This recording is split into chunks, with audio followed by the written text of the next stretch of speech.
जिस भेष में जिस परिवेश में रहूं,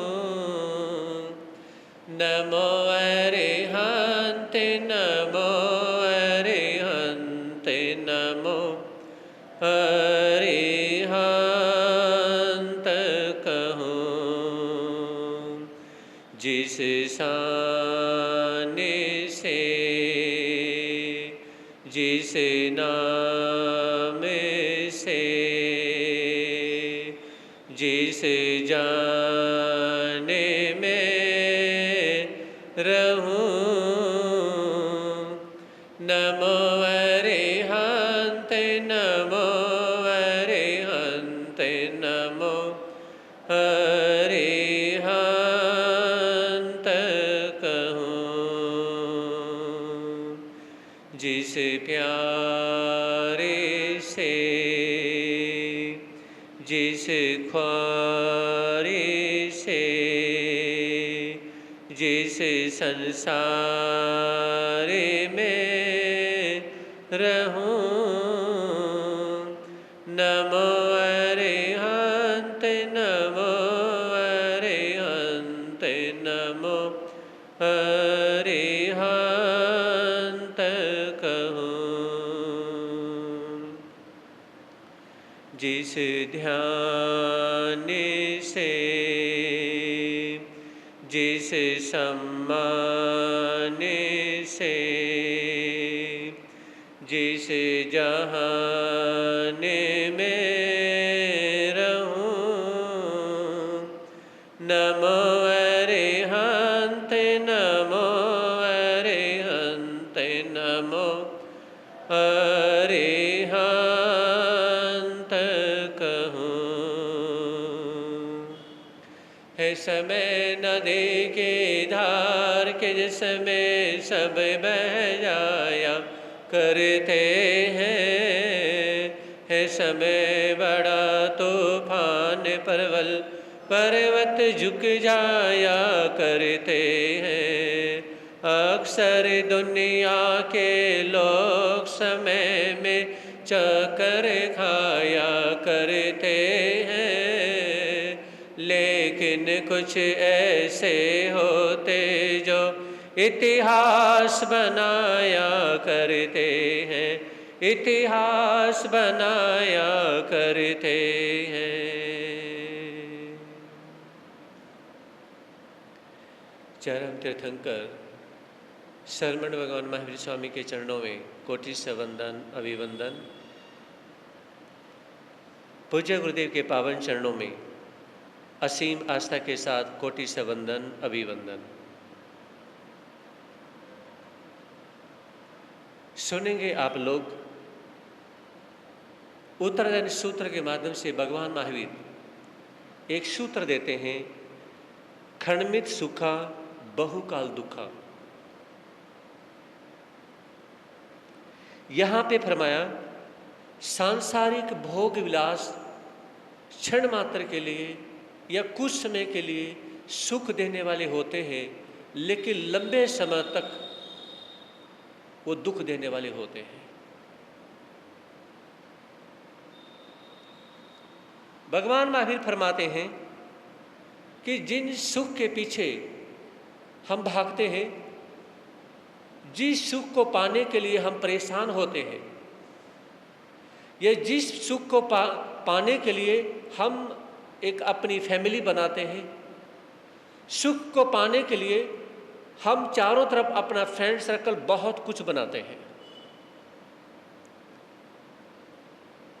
फैमिली बनाने के बाद में, फ्रेंड सर्कल बनाने के बाद में, हम जिस लाइन में जिस सुख के पीछे भाग रहे होते हैं या जिस शौक के पीछे भाग रहे होते हैं, तो वहीं से हमें दुख की प्राप्ति होती है, वहीं से हमें निराशा की प्राप्ति होती है। तो भगवान महावीर फरमाते हैं, ये जिंदगी के छोटे छोटे दुख हमें सचेत कर देते हैं और जिंदगी के छोटे छोटे सुख हमें भटका देते हैं। अनमैरिड अवस्था में इंसान सोचता है, वो बॉय सोचता है कि अगर मैं शादी करूंगा तो मुझे बहुत सारे सुख मिलेंगे, शादी होने के बाद में बच्चे होंगे तो मुझे बहुत सारे सुख मिलेंगे, शादी होने के बाद में पत्नी लाइफ टाइम के लिए मेरा साथ देगी और जैसे मैं कहूँगा वैसे करेगी, पति जैसे मैं चाहूँगी वैसे वो करेंगे, है ना। दोनों एक दूसरे के बारे में सोचते हैं और विचार करते हैं, लेकिन मिसअंडरस्टैंडिंग या यूं कहे कि कॉम्प्रोमाइज के नहीं होने की वजह से पति पत्नी से सुख चाहते हैं कि मुझे आपसे सुख चाहिए, पति पत्नी से सुख चाहते हैं और पत्नी पति से सुख चाहती है, लेकिन दोनों ही क्या है, दोनों ही भिखारी हैं, न वो सुख दे पाते हैं न वो सुख दे पाते हैं, दोनों ही कोई सुख नहीं दे पाते हैं, दोनों एक दूसरे से हजारों इच्छाएं चाहते हैं, हजारों इच्छाएं बना लेते हैं कि हमें आपसे ये चाहिए, हमें आपसे ये चाहिए, अगर आपसे ये मिल जाए तो मैं पूरी तरह से सुख हूँ। हस्बैंड कहता कि आपसे इस प्रकार का सुख मिल जाए तो मैं सुख हूँ, पत्नी कहती कि आप इस साल में मुझे ये कपड़े दिलवा देंगे, अगर आप ये कर देंगे तो मैं आपसे सुखी हूँ। लेकिन वो इच्छाएं पूरी होने के बाद में कोई सुखी हुआ है? वो इच्छाएं पूरी होने के बाद में कोई सुखी हुआ है? नहीं होता है। महात्मा भर्तृहरि ने 3 शतक लिखे, वैराग्य शतक, नीति शतक और श्रृंगार शतक। तो उन्होंने नीति शतक में कहा कि जिस साइड में यानी कि पूर्व दिशा में सूर्य निकलता है वहां से लेकर के और पश्चिम दिशा में सूर्य छिपता है, इसके बीच में जितना भी धन माल प्रॉपर्टी सोना चांदी रुपया पैसा माणिक सब कुछ एक इंसान के नाम करवा दिया जाए तो भी वो सुखी नहीं रह सकता है, तो भी वो सुखी नहीं रह सकता है। इतना सब कुछ उसे मिलने के बाद भी वो सुखी नहीं रह सकता है। उसे एक बार लगेगा कि मुझे सब कुछ मिल गया है, लेकिन उसके बाद भी वो सुखी नहीं रह सकता है। तो महात्मा भर्तृहरि कहते हैं कि इतना मिलने के बाद में वो सुखी हो जाएगा। उसने विचार किया कि अगर मुझे 1 करोड़ मिल जाए तो मैं सुखी हो जाऊंगा। 1 करोड़ मिल गया, अब वो सुखी हो गया? नहीं होता है। वो और ज़्यादा चाहता कि 5 करोड़ मिल जाए, वो चाहता कि 10 करोड़ मिल जाए, 50 करोड़ मिल जाए, इसी तरह से बढ़ता जाता है, लेकिन वो कभी सुखी नहीं होता है।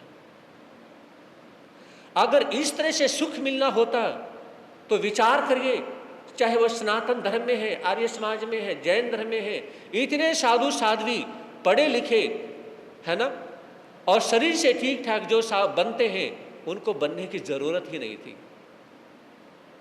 समझे नहीं? उनको बनने की आवश्यकता ही नहीं थी। जंगलों में मर्यादा पुरुषोत्तम भगवान राम चले गए, भगवान महावीर चले गए, भगवान हनुमान जंगलों में रहे, साधना की, तो उन्हें वो राजपाट छोड़ने की आवश्यकता ही नहीं थी। आप ये चाहते कि ऐसा मिलेगा तो मुझे सुख की अनुभूति होगी, ये गलत फहमी है। आप गलत फहमी में जी रहे हैं, और गलत फहमी में जीने वाला व्यक्ति और वहम में जीने वाला व्यक्ति, इन दो का इलाज कभी नहीं होता। समझ रहे? जो गलत फहमी में जी रहा है, जो वहम में जी रहा है, उसका कभी इलाज नहीं होता है, कभी भी इलाज संभव नहीं होता है। तो ये कहते हैं खंडित सुख बहुकाल दुख। सांसारिक सुख जिनके पीछे हम दिन रात मेहनत कर रहे होते हैं, जिनके पीछे हम भाग रहे होते हैं, वो हमें नहीं मिलते हैं।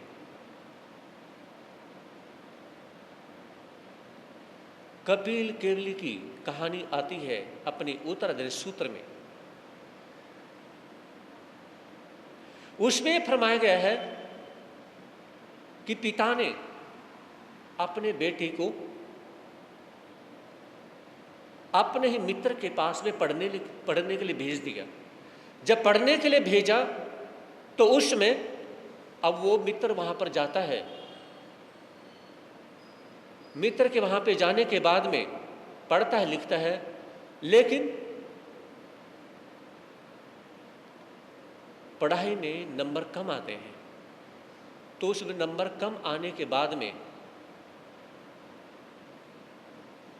टीचर ने पूछा कि बेटा आप पढ़ाई क्यों नहीं कर रहे हैं, आपके मार्क्स, आपके नंबर बहुत कम आ रहे हैं, है ना। तो उसमें स्टूडेंट ने कहा गुरुदेव मुझे अपना काम भी करना पड़ता है, खाना भी खुद बनाना पड़ता है, कपड़े भी धोने पड़ते हैं, मुझे अपना सारा कार्य खुद करना पड़ता है और उसके बाद में मुझे पढ़ाई करनी पड़ती है। क्योंकि गुरुकुलों में पहले जो गुरुकुल होते थे ना, सारा कार्य खुद करते थे और उसके बाद में पढ़ाई होती थी। तो जब बच्चे ने ये कहा कि मुझे सारा कार्य करना पड़ता है और उसके बाद में पढ़ाई करनी पड़ती है, तो गुरु ने क्या किया, खाना बनाने के लिए, प्रवेश करने के लिए,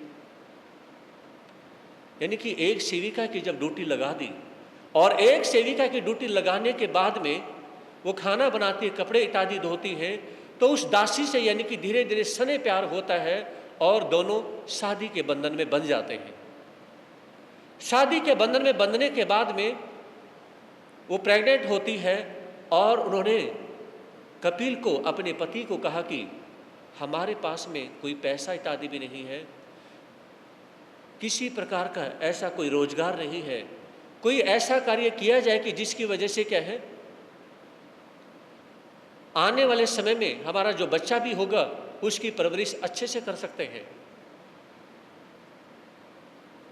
तो इस प्रकार से विचार करते हैं। तो पत्नी ने कहा कि सुनो, इस नगरी के जो राजा है ना, जो सबसे पहले जाकर के उन्हें धार्मिक श्लोक सुनाते हैं, तो वो राजा उन्हें 2 मासा सोना उन्हें देते हैं। तो आप भी ऐसा करें कि वहां पर जाएं और वहां पर जाने के बाद में 2 मासा सोना उनसे ले। अब कपिल राजा के घर से बहुत दूर रहते हैं, तो कपिल क्या करते हैं, रात में ही 2 बजे के आसपास वो घर से चलते हैं और भागना शुरू कर देते हैं कि मुझे सबसे पहले पहुंचना है, कहीं 2 मासा सोना राजा किसी और को ना दे दे। ये मन में विचार करते हैं और कपिल रात में ही भागते जाते हैं। जो राजा के सिपाही थे वो उसे पकड़ लेते हैं और पकड़ने के बाद में उसे कैद में डाल देते हैं। अगले दिन जब राजा के समक्ष उसे लाया जाता है, दरबार में लाया जाता है, तो राजा उसे पूछते हैं कि बेटा तू रात में भागा क्यों जा रहा था। उसने अपनी स्टार्टिंग से लेके अपनी पूरी कहानी राजा को बता दी कि इस तरह से मेरे माता पिता ने मुझे पढ़ने के लिए भेजा, वहाँ पे जाने के बाद में इस तरह से फिर दासी से स्नेह प्यार हुआ, मैंने शादी करी और आज यानी कि शादी करके मैं अपनी पत्नी के साथ में रह रहा हूँ। तो ये विचार किया कि राजा सबसे पहले सुनाने वाले को 2 मासा सोना देते हैं, तो वो 2 मासा सोना लेने के लिए मैं रात में भागा जा रहा था कि कहीं और कोई धार्मिक श्लोक सुना करके कोई 2 मासा सोना मेरे से पहले ना ले ले। तो जब ये घटना उन्होंने बताई तो राजा कहने लगे आप ऐसा करें, मुझे आपसे ये बात सुन के बहुत अच्छा लगा है, आप सामने पार्क में जाके बैठ जाएं और विचार करें आपको क्या चाहिए, कितना चाहिए, मैं आपको दूंगा। तो इस तरह से राजा ने जब ये कहा और कपिल पार्क में जाकर के बैठते हैं, विचार करते हैं 2 मासा सोने से क्या होगा। जब राजा ने बोल ही दिया है ना, तो 2 मासा सोने से होगा क्या। मैं क्यों नहीं 2 मासा की जगह 10 मासे सोना ले लेता हूँ। फिर विचार किया 10 मासे से क्या होगा, क्यों नहीं मैं 10 तोले ले लेता हूँ, 50 तोले सोना ले लेता हूँ। अरे उसके बाद में होगा क्या। इस तरह से विचार करते हैं कि क्यों नहीं मैं यानी कि 1000 तोले सोना ले लेता हूँ, विचार क्या कि मैं इतने ग्राम ले लेता हूँ, आधा किलो ले लेता हूँ, फिर विचार करते हैं इससे होगा क्या, आगे खर्चा तो बढ़ना ही है, क्यों नहीं मैं और ज़्यादा ले लूँ, किलो 2 किलो पे इस तरह से आते हैं और आते आते विचार करते हैं अरे उससे होगा क्या, मैं क्यों नहीं आधा राजपाट ले लेता हूँ। मन में क्या भावना आई, मैं आधा राजपाट ले लेता हूँ और आधा राजपाट मन में लेने की भावना मन में आती है और उसमें फिर सोचने लगे कि आधा राजपाट तो लेना ही नहीं चाहिए। क्यों नहीं लेना चाहिए, राजा के पास सिपाही है, सब कुछ है, सेना है, वो मुझसे छीन लेंगे, इसलिए न रहेगा बांस न बजेगी बांसुरी, सारा ही ले लेता हूं ना, ये राजा भाड़ में जाए, जहां मर्जी जाए, मुझे क्या लेने देना। तो सारा राजपाट इनसे मांग लेता हूं, बस फिर जब मेरा ही राजपाट होगा, सब कुछ मेरा ही होगा, तो क्या होगा, राजा मुझसे छीन नहीं सकता है, राजा मुझसे छीन नहीं सकता है। तो इस तरह से विचार करते हैं और विचार करते करते सोचते सोचते सोचने लगे अरे मैं अपने घर से माता पिता का आशीर्वाद लेके, आज्ञा लेके मैं चला था, किस लिए, पढ़ाई करने के लिए, और आज मैं पढ़ाई करने के लिए चला था, गुरुकुल में गया था और वहां जाके शादी भी कर ली, पढ़ाई छोड़ दी, सब कुछ छोड़ दिया, माँ बाप को छोड़ दिया, है ना, और कहां से कहां पहुंच गया। अपनी पिछली सारी गलतियों का प्रायश्चित करते हैं और क्या करते हैं, राजा के पास आते हैं और राजा के पास आने के बाद में कहने लगे, राजन, राजा कहते हैं आपको क्या चाहिए, कितना मांगना चाहते हैं, कहा कि मुझे तो सब कुछ मिल गया। क्या मिल गया, मुझे सब कुछ मिल गया है।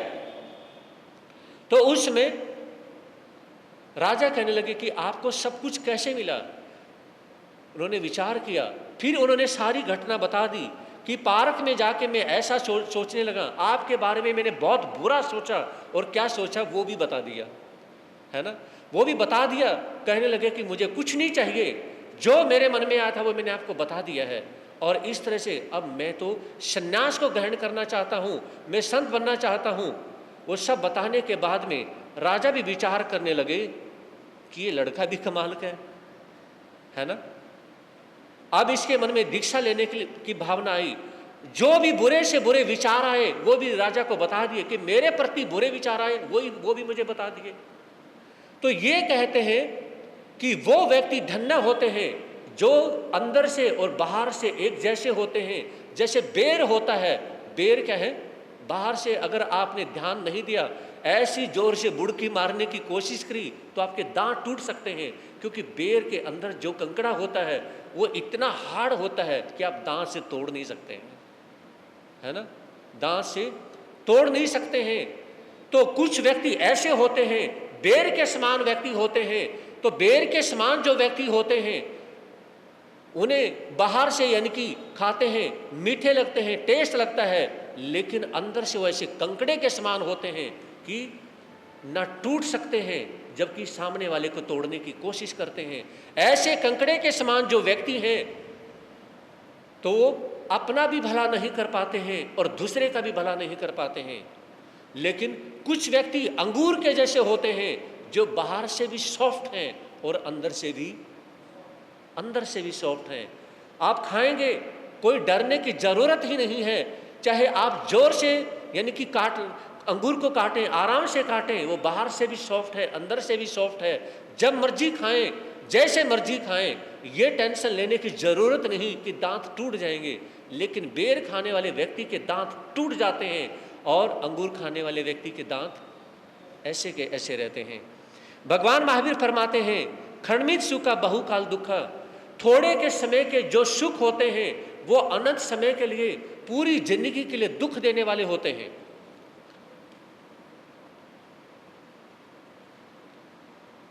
और भगवान महावीर फरमाते हैं कि जो कर्म होता है, कर्म से जो आपका कर्म है, कर्म से ही आप महान बनते हैं, और कर्म से आप वो हैं जैसा आप कर्म कर रहे हैं। अगर कोई चमड़े का काम करता है तो वो जैन होकर के भी जैन नहीं है, भगवान महावीर क्या कहते हैं, अगर कोई चमड़े का काम करता है वो जैन होकर भी जैन नहीं है, चमड़े के जूतों का वो जिसका काम है वो जैन होकर के भी जैन नहीं है। जैसा आपका काम है वैसे ही आपकी जाति भी वही है, आपका धर्म भी वही है, और जो आपका कर्म है आपका सब कुछ वही है। तो भगवान महावीर फरमाते हैं कि जाति और धर्म के आधार पर किसी को नहीं देखना चाहिए, कि अगर किसी को देखना है तो किसके आधार पर देखना चाहिए, कर्म के आधार पर देखना चाहिए, कि इंसान का जैसा कर्म है उसके आधार पर ही वो वैसे हैं। मैं उस समय की बात आपको बताना चाहूँगा जिसमें APJ अब्दुल कलाम यंग अवस्था में, जवानी की उम्र में थे।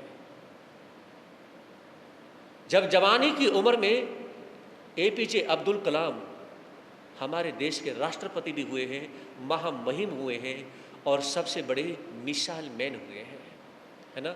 वो यंग अवस्था में थे तो उसमें अपनी बड़ी बहन से वो पैसे लेते हैं कि मैं एडमिशन लेना चाहता हूँ, और अपनी बड़ी बहन से जब पैसे लेते हैं तो बहन ने अपने जेवर बेच करके उन्हें पैसे दिए और कहा कि आप ये पैसे लें और आप किसी तरह से सेटल अपनी लाइफ में हो जाएं।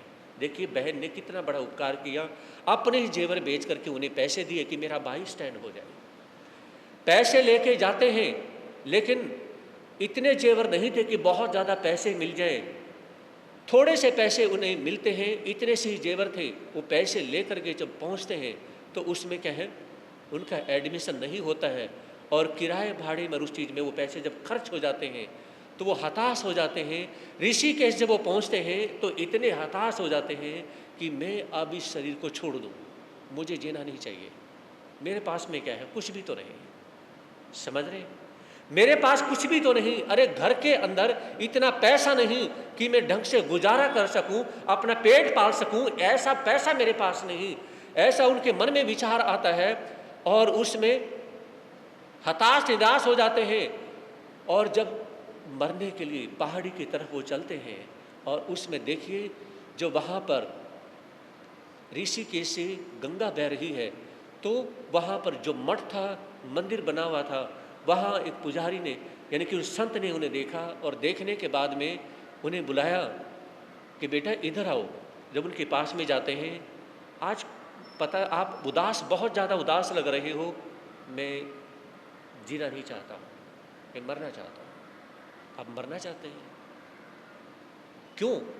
मेरा सिलेक्शन नहीं हुआ, मेरा एडमिशन नहीं हुआ, मेरे पैसे भी खर्च हो गए और मेरा एडमिशन नहीं हुआ। संत ने यह कहा कि अच्छा हुआ कि आपका एडमिशन नहीं हुआ।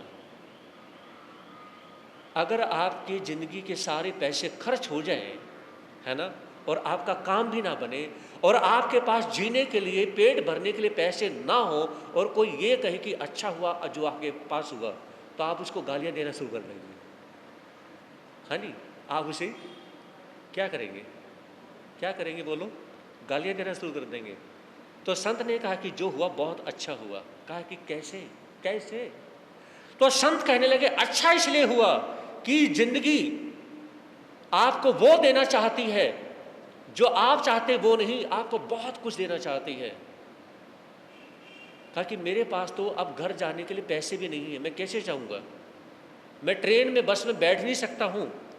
तो संत ने कहा कि जितना किराया लगता है आप उससे ज़्यादा पैसा मेरे से ले लें और आप घर पे जाएं, लेकिन मेरी एक बात मान लें, आपने सुसाइड या कुछ भी गलत नहीं करना है। संत ने क्या कहा?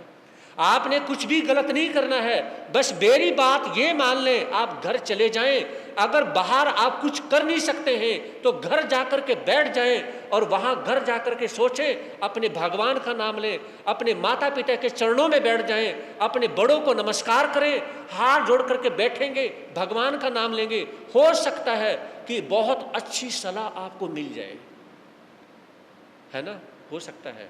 और मैं दूसरी बात ये कहना चाहता हूं, संत ने क्या कहा, मैं दूसरी बात ये कहना चाहता हूं कि आप इस देश में बहुत कुछ कर सकते हैं, सुसाइड करके कुछ नहीं मिलने वाला, जाइए और घर में जाकर के आप बहुत कुछ कर सकते हैं। जो कुछ होना था वो हो गया, जो हो गया, उसको मैंने ख़त्म नहीं किया, उसको आपने ख़त्म नहीं किया, वो होना ही था। जब गुरु ने ये समझाया, संत ने समझाया, तो APJ अब्दुल कलाम घर पे जाते हैं और उसके बाद में वो कितनी मेहनत करते हैं, साइंटिस्ट बनते हैं, और साइंटिस्ट बनने के बाद में यानी कि विचार करते हैं और उनके मन में भावना आती है।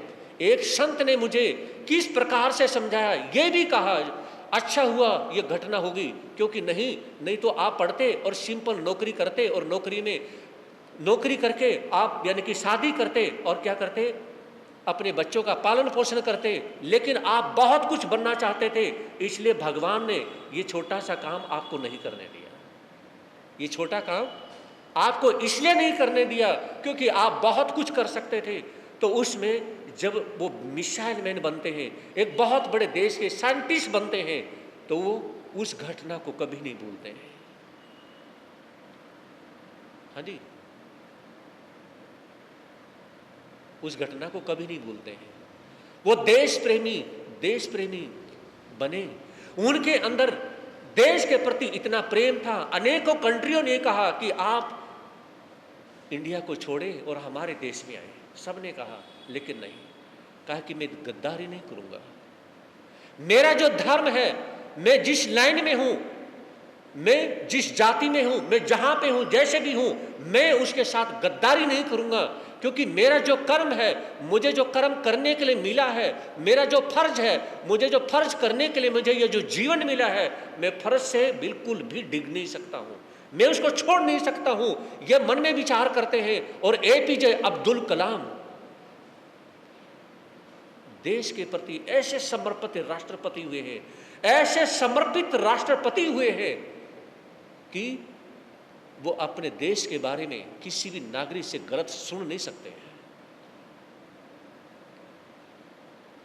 और जब राष्ट्रपति बनते हैं तो बहुत से कहते हैं कि आप अपने बाल ऐसे कर लो, ऐसे कंघी बना लो, ऐसे बाल बना लो।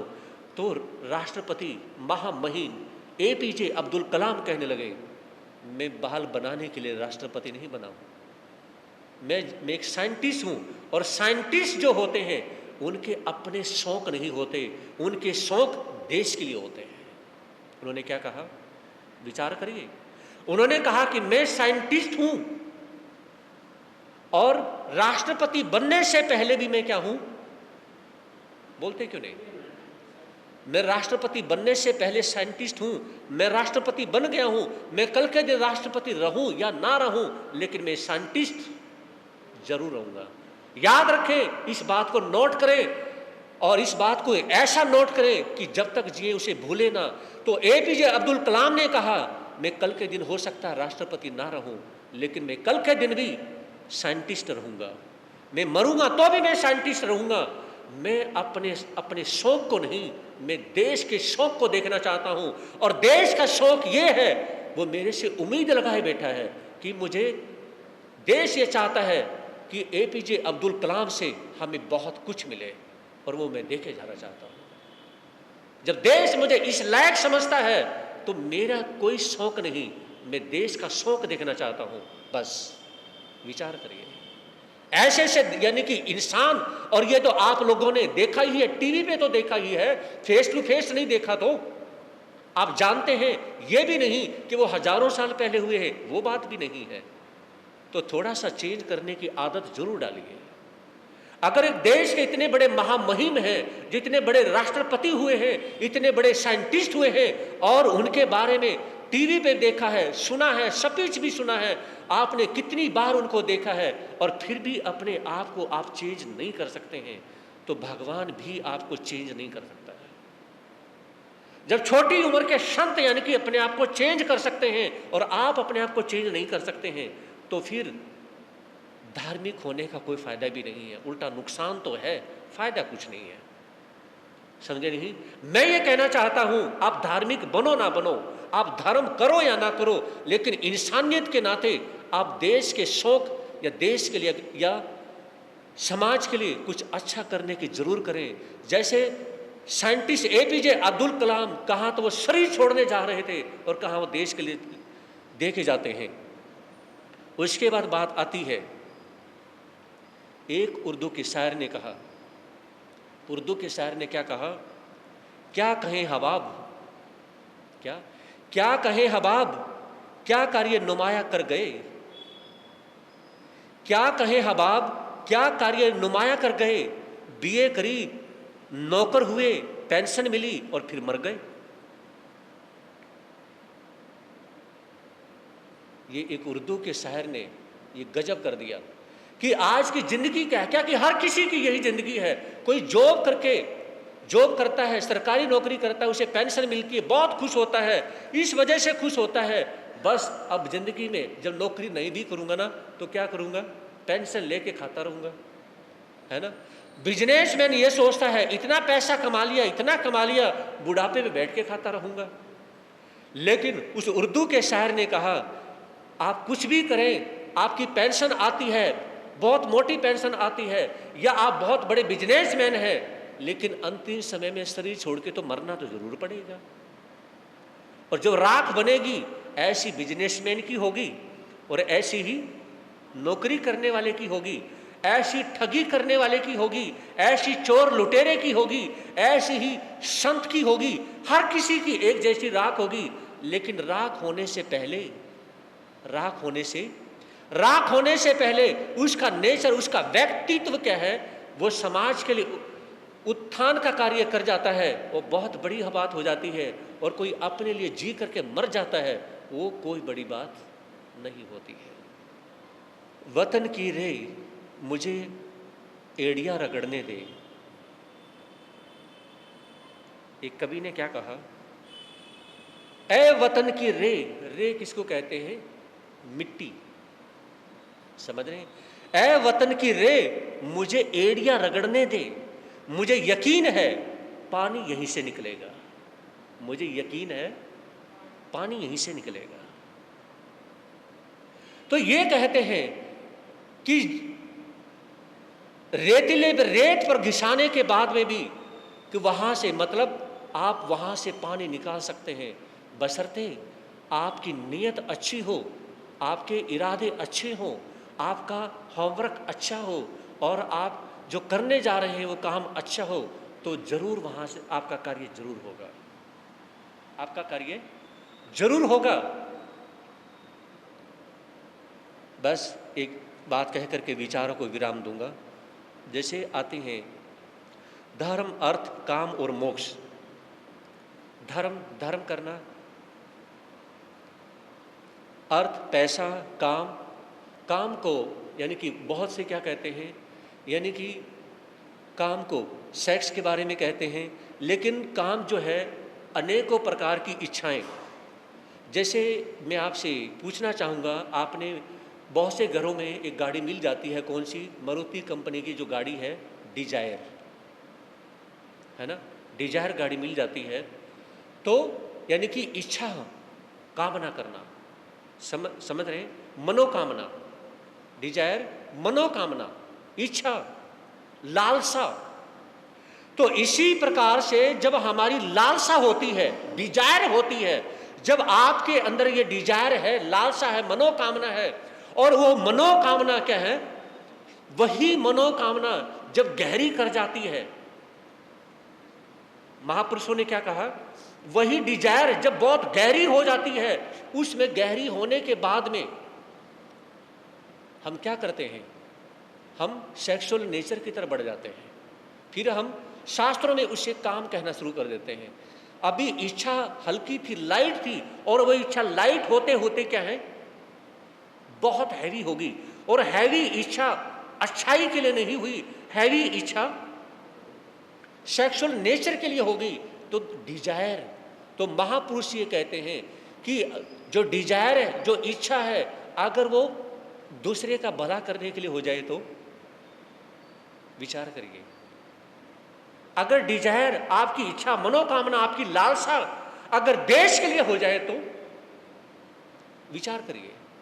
डिजायर तो रहेगी, मतलब इच्छा तो रहेगी, आप खत्म नहीं कर सकते, लेकिन उस इच्छा में अगर धर्म मिल जाए तो, उस इच्छा में अगर किसी दूसरे का भला मिल जाए तो, घर में डिजायर गाड़ी खड़ी करने से फायदा क्या है, अगर आपने डिजायर के बारे में समझा ही नहीं तो। हाँ जी, क्या सोच रहे हो? घर में डिजायर गाड़ी खड़ी करने से फायदा क्या है? मत लेके आइए डिजायर, डिजायर गाड़ी है, उसका मतलब समझिए। अगर मतलब समझ में नहीं आया तो गाड़ी खरीदने से फायदा क्या है? घूमने का मजा तो ले सकते हो, लेकिन उसकी सेंस को तो समझ नहीं पाओगे कि डिजायर है क्या। और शायद हजारों लोगों को पता भी होगा, लेकिन फिर भी उस डिजायर का मतलब और उसके बारे में सोचा कि कितने लोगों ने सोचा है। तो यही कहने का मेरा मतलब है, आइए हम चलते हैं कहाँ पर? काशी में, जहाँ पर हरिश्चंद्र अपनी जिंदगी अलग से जी रहे हैं, तारा अलग से जिंदगी जी रही है, रोहित अपनी माता श्री के साथ में है, लेकिन उसने भी थोड़ा अब खाना पीना अलग से शुरू कर दिया है। जिन धर्म के प्यारे लोगों, ये सुन लो अमर कहानी, हम भूल गए हैं जिनको, जरा याद करो कुर्बानी। मानव वर्षों सोचता, बुनता आशा जाल, पल भर में सब ध्वस्त हो कुटिल कर्म की चाल। यहाँ पे क्या कहा कि इंसान जो है वर्षों तक सोचता है। क्या सोचता है? जैसे मकड़ी जाला बुनती है ना, और मकड़ी की जब डेथ होती है तो कहाँ पे फंस के मरती है? जाले में फंस के मरती है। तो यहाँ पे फरमाया कि मानव वर्षों सोचता, बुनता आशा जाल, पल भर में सब ध्वस्त हो कुटिल कर्म की चाल। ये फरमाया कि कुटिल जो कर्म है, जो मौत है, एक रोज किसी भी समय, खाते खाते समय भी आ सकती है ना, पीते समय आ सकती है, चल रहे तो आ सकती है, सोते समय आ सकती है ना, हम कुछ भी कार्य कर रहे हैं उसमें आ सकती है। लेकिन महापुरुष ये कहते हैं कि हे प्रभु, बस अगर मेरी मौत आए ना तो उसमें मौत आए जिसमें मैं कोई अच्छा कार्य कर रहा हूं। क्या महापुरुष क्या कहते हैं? कुछ अच्छे लोग ये कहते हैं कि जिसमें मौत आए ना, उसमें मेरे हाथों से कोई अच्छा कार्य हो रहा हो तब मौत आए। क्यों? अंतमति सो गति, जैसी मति होगी वैसी गति होगी। आशा पर मानव जीवन का पल पल समय गुजरता है, जीवन का बेड़ा आशा की लहरों पर ही चलता है। सुख के उजले सुंदर वासर, संकट की काली रातें, कट जाते हैं दिन दिन क्यों आशा की करते बातें। जो आशा करते हैं, आशा का मतलब उम्मीद करते हैं। याद रखें, आप उम्मीद करना छोड़ दो और आप हर किसी के लिए जीना शुरू कर दो। उम्मीद करना छोड़ दो, लेकिन हर किसी के लिए जीना शुरू कर दो। जो आपको आपका अपना है उसके लिए एक्स्ट्रा केयरिंग नेचर रखो, लेकिन उम्मीद ना रखो। उम्मीद से मतलब आपने उससे नाराज नहीं होना है, गुस्सा नहीं होना है। समझ रहे? यहां उम्मीद का मतलब यह समझना है कि वो व्यक्ति बिजी हो सकता है, वो व्यक्ति और कार्य कर सकता है, यानी कि कई बार वो अर्जेंट यानी कि बिजी हो सकता है। और ये कहते हैं पब्लिक, जिसका पब्लिक कैरियर होता है ना, पब्लिक कैरियर बनाने वाले व्यक्ति, समझ रहे, उनकी जो लाइफ होती है, जो पब्लिक लाइफ होती है, तो वो कई बार अपने लिए नहीं, किसके लिए? औरों के लिए जी रहे होते हैं। तो उसमें यह विचार करना चाहिए कि उम्मीद रखें, ऐसी बात नहीं कि नहीं रखना है, लेकिन उम्मीद अगर आपको परेशान कर रही है तो आप केयरिंग हो जाएं और उम्मीद को छोड़ दें। दो शब्द हैं और इनके बारे में मैंने पहले बताया भी था, एक उपेक्षा है और एक अपेक्षा है। पहले मैं बता चुका हूं इसके बारे में। उपेक्षा करना यानी कि इग्नोर करना, इनडायरेक्टली इंसल्ट करना, और अपेक्षा करना उससे आशा करना, चाहना करना। तो ये कहते हैं कि जिंदगी तो बीतती चली जाती है और ये इसने बीतना ही है, जिंदगी यानी कि निकलनी ही है।